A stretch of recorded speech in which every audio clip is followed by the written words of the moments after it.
¿Y si el mayor villano del mundo mágico no fue Lord Voldemort? ¿Y si la figura más oscura de toda la saga no llevaba capa negra, ni ojos rojos, ni hablaba con serpientes, sino que vestía de rosa, adornaba su oficina con gatitos y hablaba con dulzura? Hoy vamos a sumergirnos en una verdad tan incómoda como perturbadora. Dolores Jane Umbridge, la mujer que transformó Hogwarts en un campo de represión, no solo fue uno de los personajes más odiados de toda la saga, sino que fue, en muchos sentidos, peor que el mismísimo Lord Voldemort. Muchos creen que no hay comparación posible. Voldemort mataba. Voldemort destruía. Era la encarnación del miedo. Pero esa es precisamente la trampa. Voldemort nunca fingió, no engañaba, era directo. Si lo tenías delante, sabías que tu vida corría peligro. Él no te ofrecía una taza de té, no pretendía ser tu amiga. Dolores sí. Umbridge sonreía mientras destruía tu voluntad. Se sentaba a tu lado, te decía que era por tu bien, que todo era por el orden, la disciplina, el progreso. Y mientras tanto te marcaba la piel con sangre. Esa es la diferencia. Voldemort era el monstruo que vive fuera, Umbridge el que se esconde dentro. Y a lo largo de esta historia vas a entender por qué el miedo que ella representa es más profundo, más real y mucho más peligroso. Desde su infancia, Dolores fue construyendo una identidad falsa. Nacida de un padre mago sin ambición y una madre muggle irresponsable, Umbridge nunca aceptó sus orígenes. Odiaba a su madre, a su hermano Squib y, sobre todo, a todo aquello que no encajara con su visión retorcida de pureza. Rompió vínculos, inventó un pasado, fingió ser de sangre pura, fingió tener una familia respetable, fingió hasta que lo falso se convirtió en su verdad. Cuando llegó a Hogwarts, la casa Slytherin la acogió. Allí se empapó de las ideas más radicales de supremacía mágica. Pero lo más importante es que no logró destacar. No fue prefecta, no fue jefa de casa, no fue premiada. Eso la marcó. Ese deseo por tener poder se volvió obsesión. Y cuando se graduó, supo que la única forma de conseguirlo no era por mérito, sino por manipulación. En el Ministerio de Magia, Umbridge escaló sin freno, no por talento, sino por astucia. Tomaba crédito del trabajo de otros, sonreía a sus superiores, sabía a quién agradar, qué decir, cómo vestirse. No era estúpida, era peligrosa, era sutil, y cuando llegó el momento, compró la retirada de su propio padre con una suma de oro y lo borró de la faz del mundo mágico. Ni siquiera lo mató, como hizo Voldemort con su familia. Lo hizo desaparecer, socialmente, fingió que nunca existió, y todos, por miedo, aceptaron esa mentira. La verdadera cara de Dolores Umbridge se mostró con claridad en el 5º año de Harry Potter en Hogwarts. En plena crisis por el regreso de Voldemort, el ministerio se negó a aceptar la verdad. Su líder, Cornelius Fudge, estaba más preocupado por mantener su puesto que por proteger a su pueblo. Y como muchos tiranos, decidió controlar la narrativa en lugar de enfrentar la realidad.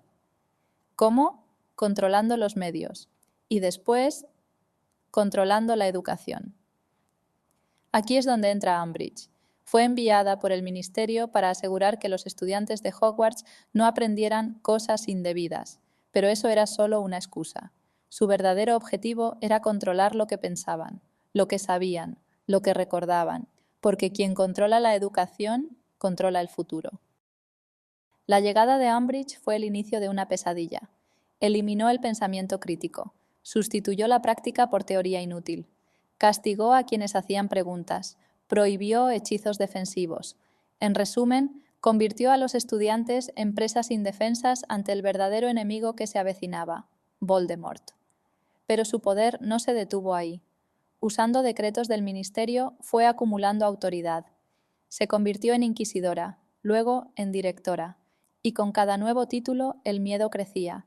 Estudiantes despedidos, profesores humillados, castigos físicos, interrogatorios, vigilancia, un régimen totalitario disfrazado de disciplina escolar.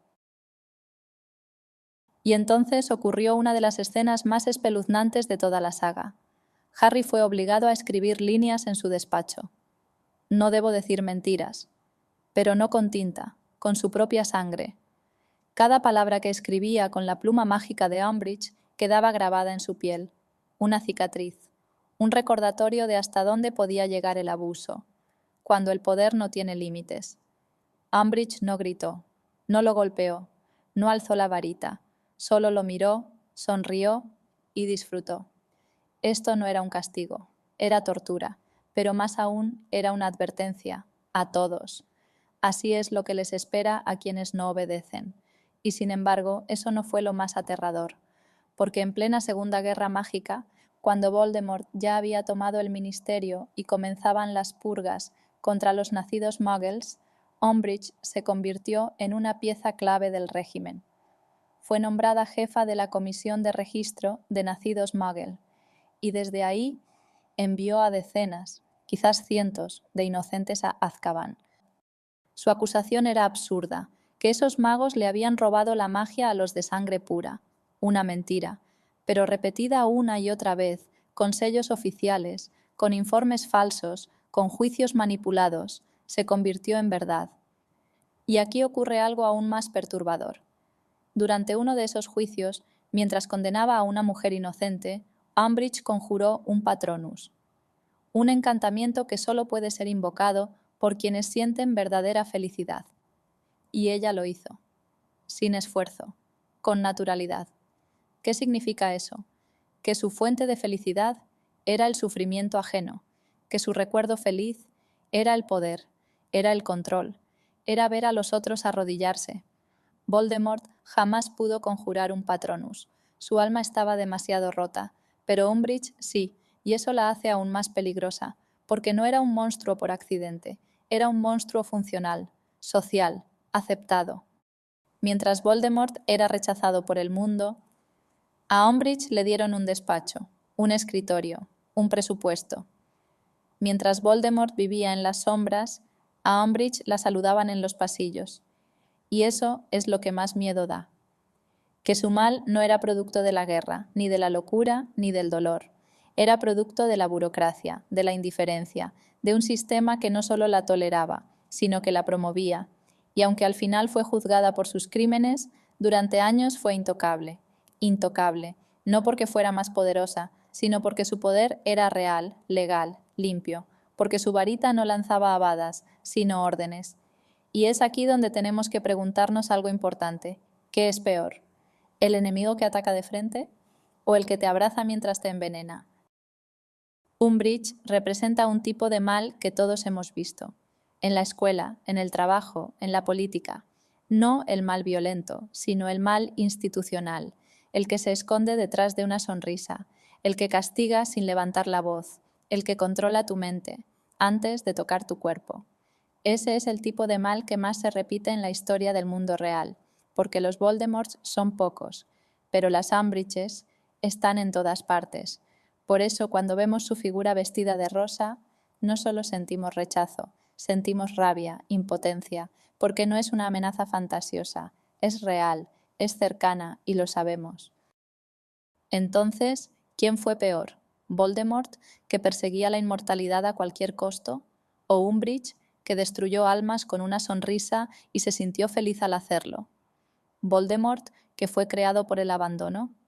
¿O Umbridge, que eligió el mal con plena conciencia? Para mí, la respuesta es clara. Voldemort fue el monstruo. Umbridge, la plaga. Voldemort fue la guerra. Umbridge, el sistema que la permite. Voldemort mataba cuerpos. Umbridge mataba mentes. Y eso, aunque no lo veas, puede dejar cicatrices más profundas. Si te ha estremecido esta historia, no olvides dejar tu like, suscribirte a Potter Express y activar la campanita para más análisis épicos del mundo mágico. Y dime en los comentarios, ¿quién te da más miedo ahora? ¿El señor tenebroso o la sonrisa de Dolores?